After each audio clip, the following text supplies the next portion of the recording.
Em 10 de agosto de 1980, no último ano de faculdade, Natalie Fenwick volta para o campus em Redding, Califórnia, depois de visitar a família em Sacramento. Natalie pega a rota turística. Com 3 horas de viagem, ela deve chegar à faculdade por volta das 10 horas da noite. Mas logo depois das 8, Natalie tem problemas na rodovia 20. Ela deve ter batido em alguma coisa e está sem estepe. Ela está sozinha numa época em que o telefone celular não existia. Sua única esperança é que alguém pare para ajudá-la.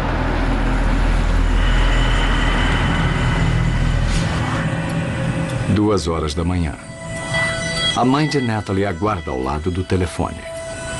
Não há notícias de que a filha dela tenha chegado à faculdade. E a preocupação se transforma em medo. Eu queria falar com a polícia sobre um desaparecimento. Por favor, podem mandar alguém aqui. Ela não é disso, ela tem um Chevy Vega. O gabinete do xerife do município de Lakes pede um alerta. E às 2h45 daquela madrugada, um delegado localiza o carro de Natalie no município vizinho de Colusa. John Kurt é patrulheiro do gabinete do xerife do município de Colusa. O carro foi encontrado na rodovia 20, perto da divisa entre os municípios de Colusa e Lake. E estava com um pneu furado. Não há sinal de Natalie. E a situação parece ruim, de acordo com o detetive do município de Lake, Kallenstein. Tinha coisas no carro, roupas, malas, coisas que as pessoas não costumam abandonar. É isso mesmo. A mãe de Natalie disse à polícia que poucas horas depois que a filha saiu, ligou de um posto de gasolina. Ela disse que tinha furado um pneu, que teve problemas com o carro, que ia consertar e seguir viagem em poucas horas. Os investigadores localizam o posto de onde ela ligou. Os funcionários reconhecem Natalie pela foto e conhecem o homem que parou para ajudá-la. É pro carro dela? É um morador local, chamado Jerry. Olha, aqui não tem ninguém, não. O posto não tem pneu para o carro de Natalie. Olha, tô achando muito caro. Mas Jerry tem uma ideia. Ele tinha um amigo, a uns 10 ou 11 quilômetros, que tinha uns Vegas antigos, dos quais ele achou que podia tirar um pneu. E ela queria ajudar nisso porque estava numa área estranha e não conhecia ninguém por ali. E aí eles foram juntos tentar ver o que podiam fazer para conseguir um pneu para o carro. Vegas antigos? Para os funcionários, o plano parecia estranho. Um cara que tinha Vegas antigo. O motorista do reboque disse que tinha rodado tudo por ali, como todos os motoristas de reboque, e que não tinha visto ninguém que tivesse 1 ou 2 Vegas antigos. Por terem o nome e a descrição do homem, a polícia sabe a quem procurar. Quando eu ouvi a descrição, eu soube logo quem era. É Gerald Stanley, conhecido pelos policiais da área. Ele já foi preso por homicídio. Conhecendo o passado de Gerald Stanley, nós logo descartamos outros suspeitos. Se Natalie está com Stanley, os investigadores não têm muito tempo.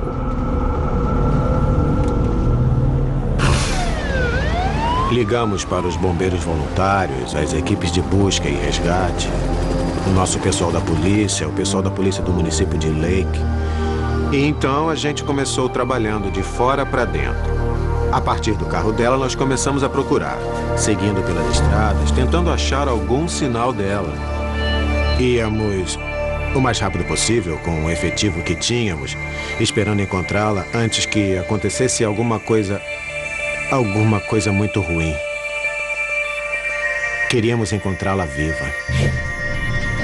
E logo uma médium vai ajudá-los na busca. Eles procuraram por ela e fizeram o máximo possível, acredite.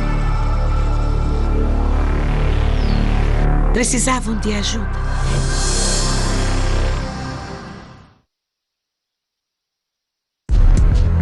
Em agosto de 1980, Natalie Fenwick, de 21 anos, desaparece no norte da Califórnia.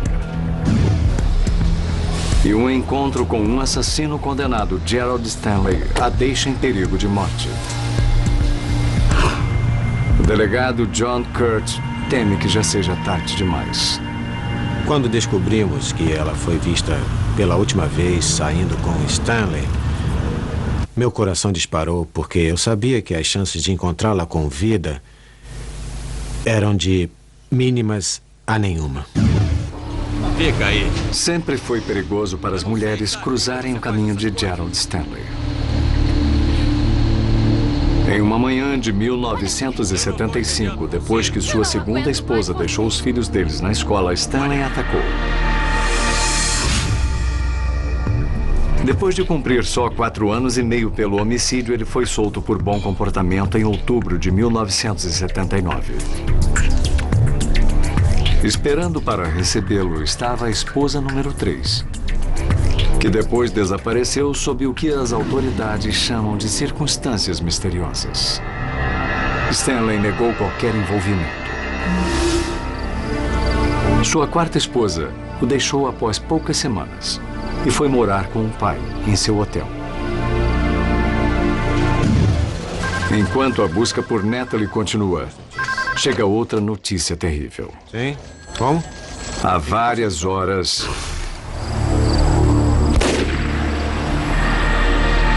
um atirador de tocaia matou a quarta esposa de Stanley no distrito de Lake.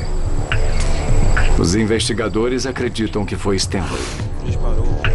E agora temem que Natalie tenha tido o mesmo destino nas mãos do mesmo homem. Nessa altura, você perde a esperança de achá-la viva, conhecendo o suspeito com quem está lidando e o fato de que ele acaba de matar uma esposa e que está fugindo por isso e matou outra esposa antes. O meu coração disparou porque eu sabia que ele não tinha nada a perder. A polícia faz o possível para pegar o fugitivo.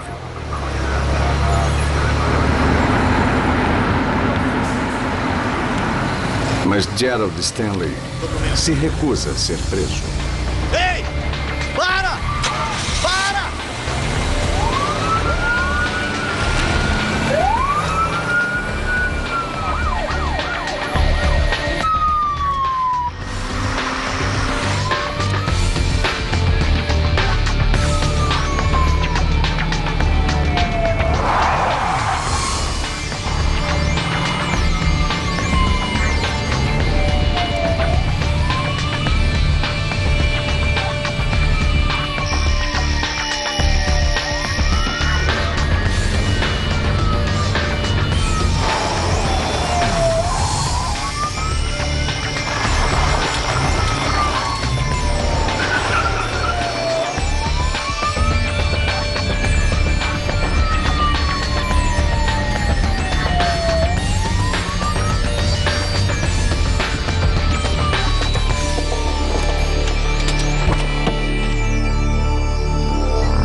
Stanley pode estar em qualquer lugar. Ele conhecia muito bem a região, as estradas secundárias e as estradas de serviço na floresta. Ele conhecia todas como a palma da própria mão. Não há sinal de Natalie. Achar Gerald Stanley naquele terreno e naquela área que ele conhecia tão bem era como procurar uma agulha num palheiro. Direto em frente. Os investigadores se recusam a desistir. Estávamos procurando Gerald Stanley, mas estávamos mais preocupados em achar Natalie. Mantínhamos uma chama de esperança de que conseguiríamos achar a moça viva. 2 dias depois, a polícia acha Stanley escondido na casa de um parente. Vocês vão ver que eu não tenho culpa de Ele é preso pelo assassinato de sua quarta esposa e é levado de volta para o município de Lake. Finalmente, a polícia encontra seu homem. mas ainda não encontrou Natalie. Trabalhando nisso. Como assim? Ele não no disse momento nada. não podemos. Está brincando. Ele está preso. É o principal suspeito. A polícia e a família de Natalie têm perguntas urgentes. Nada por hora, senhora. Ele a matou? Ou ela ainda está por aí, em algum lugar? Talvez ele a tivesse ferido gravemente e pensado que tinha matado, mas não matou e ainda podíamos achá-la com vida. Então, esse era o nosso foco principal na época, porque é uma área muito grande, não dá para cobrir tudo com um efetivo limitado num período de tempo razoável. Estávamos muito frustrados. Estávamos sem pistas. O detetive Kallenstein sabe o que fazer em seguida. Ok. Quando você exaure todos os outros meios, as evidências físicas acabam e você fica sem testemunhas. Aí está na hora de falar com uma médium. Stein fala com o delegado Kurt sobre a médium Kay Ray. Ele disse, você vai achar que eu sou doido. E completou, eu conheço uma médium, Kay. Ela me ajudou muito no outro caso. Rapidamente. Falou muitas coisas que se mostraram verdadeiras. E ele perguntou, o que acha de entrar em contato com ela? Kurt está disposto a tentar de tudo para achar Natalie. Aí eu fui ao meu chefe. Contei a ele o que queria fazer. Aí ele balançou a cabeça e disse, você não tem mais nada, não é? Eu disse, não temos absolutamente nada. Não temos corpo, não temos nada. E o tempo está correndo. Eu disse ao John que ia entrar em contato com Kay para ele. Mas não esperava milagres. Porque a minha experiência com ela diz que você tem que interpretar o que ela fala. Imediatamente, Kay sente o suspeito. Não gostei dele, nem do cheiro dele. Ela percebe uma força sombria, maligna. E Natalie um grande perigo. Lentamente, a noite de horror de Natalie passa pela mente da médium. E cada detalhe é mais assustador do que o anterior.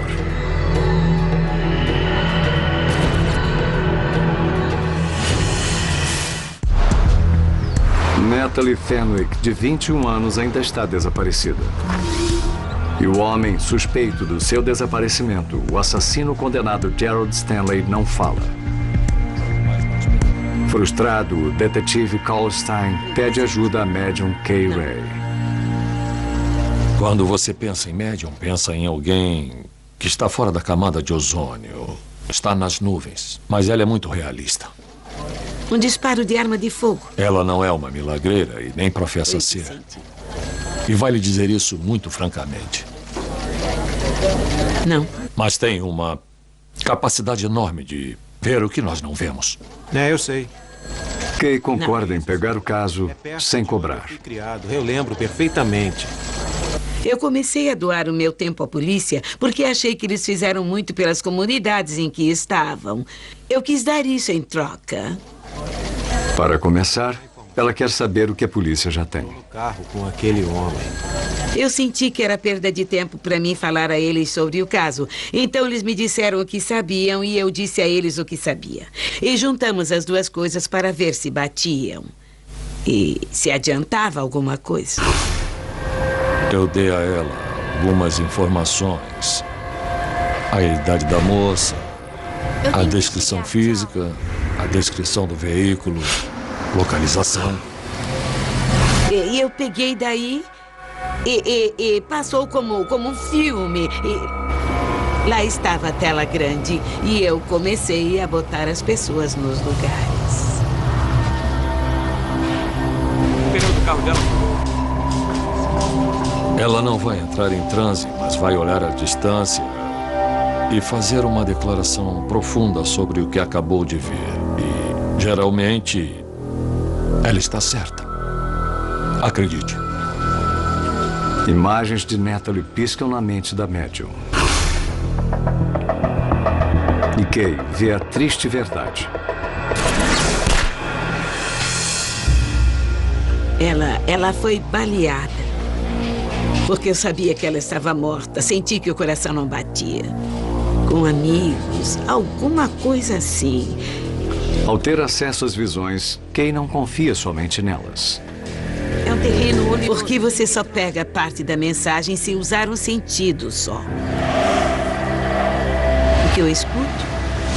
Eu lembro que o barulho do trânsito estava perto, então era perto de uma estrada. Eu ouvia água corrente, havia um riacho lá, porque eu não ouvia ondas e coisas que se ouve no mar ou talvez num lago. O que eu sinto? Eu só senti o terreno árido como... Eu olhei para ver onde ela estava enterrada. Foi quando eu senti que queria ir ao subsolo, mas ela não estava no túmulo. E também não estava na superfície. Então eu senti que o corpo dela não estava enterrado. E ele não pensou em enterrá-la. Parecia que havia poços antigos lá alguma vez, mas não estavam operando. E que ele a tinha jogado lá. Kay já fez tudo o que podia. O resto cabe à polícia. E eu vou aonde eles não olham. E só por isso é que eu estou aqui. Eu não vou até lá, eu só digo o que vem à minha cabeça e digo a eles. Então eles vão ao local. Kay disse que havia poços de petróleo antigos na área. Pedras e rochas. Tábuas no chão. E que Natalie seria encontrada nessa área. Aí Cal perguntou se isso me dizia alguma coisa. Kurt conhece muitos locais possíveis que cabem nesta descrição. Eu conhecia bem a área, sabia que havia poços lá. Só não conseguia lembrar exatamente onde eles estavam na estrada. Ia levar muito tempo investigando e procurando os poços. Na prisão do município de Lake, de posse da informação de Kay, os detetives tentam fazer o suspeito Gerald Stanley falar. Olha, isso... Mas ele continua de boca fechada. E os investigadores sabem por quê. Não tenho mais nada a dizer. Sem uma confissão, o caso é totalmente circunstancial. Não tínhamos muitas evidências para ligá-lo à morte dela, a não ser o fato de que ela saiu do posto de gasolina com ele. Então, era importante achar o corpo rapidamente. Escute, acredite. A polícia precisa de provas. E a família de Natalie quer respostas. As visões de Kay vão providenciar isso com precisão inimaginável.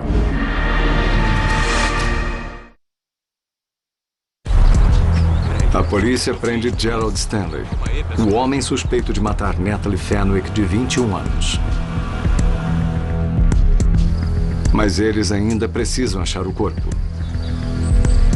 E seguem pela rodovia 20, onde ela foi vista pela última vez. Procuravam o local de poços antigos abandonados que a médium Kay Ray descreveu. Após várias horas, nada. Mas eles não podem desistir. Natalie está em algum lugar por ali. Finalmente, eles veem um lugar como Kay viu em suas visões. Abaixo do nível do solo, mas não enterrada. Eles a encontram. Aí.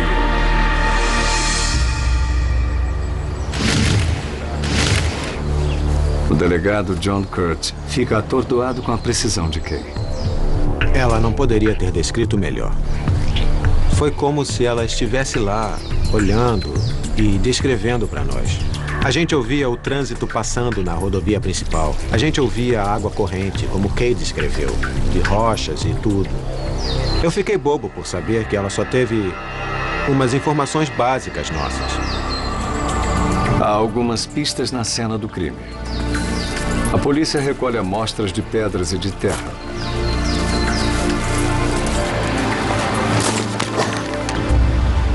Mas as evidências não revelam como nem quando Natalie morreu. Uma autópsia dá respostas parciais. O legista não consegue determinar a hora da morte, mas conclui que ela morreu com um tiro calibre 25 na cabeça. Mesmo assim, os investigadores não estão próximos de provar quem matou Natalie. Então nós não tínhamos como ligar Stanley à cena onde o corpo foi encontrado. O que ainda deixava muita dúvida do tipo, ele a matou ou não. Os geólogos examinam as pedras encontradas perto dos poços e determinam que elas são típicas daquela área específica. A polícia acha pedras exatamente iguais no carro de Stanley. Eu vi pelo rádio. Estávamos felizes porque o tínhamos ligado à cena do crime. Não havia outro meio daquela pedra ter ido parar no carro dele. A polícia acredita que Stanley a matou e jogou o corpo num poço raso. E que no dia seguinte, ele fez pontaria de novo, matando sua quarta esposa. A promotoria do município de Lake acusa Stanley de homicídio qualificado na morte a tiros de sua esposa. Um júri o considera culpado e o sentencia à morte. Com Stanley fora das ruas para sempre, a família de Natalie Fenwick resolve não passar pela dor de um julgamento e ele não é acusado da morte dela. Ele jamais foi acusado de algum crime ligado à sua terceira esposa. Graças aos esforços unidos de investigadores e de uma médium, Gerald Stanley jamais vai fazer mal a outra pessoa fora do sistema penitenciário de novo. No início eu estava cético, mas a informação que Kay nos deu nos fez achar o corpo. E nos ajudou a encontrar provas que nos mostraram que foi Gerald Stanley quem matou Natalie. Eu não hesitaria um instante em chamar Kay se estivesse em uma situação parecida. Eu tenho muita fé nela. Duas jovens necessitadas. Uma aceitou a ajuda de um amigo. A outra confiou em um estranho. As duas vítimas do pior ato de traição. Crimes sem sentido que poderiam ficar sem solução se não fossem as autoridades determinadas e as médiuns talentosas que trabalharam com elas. Versão brasileira Audiocorp.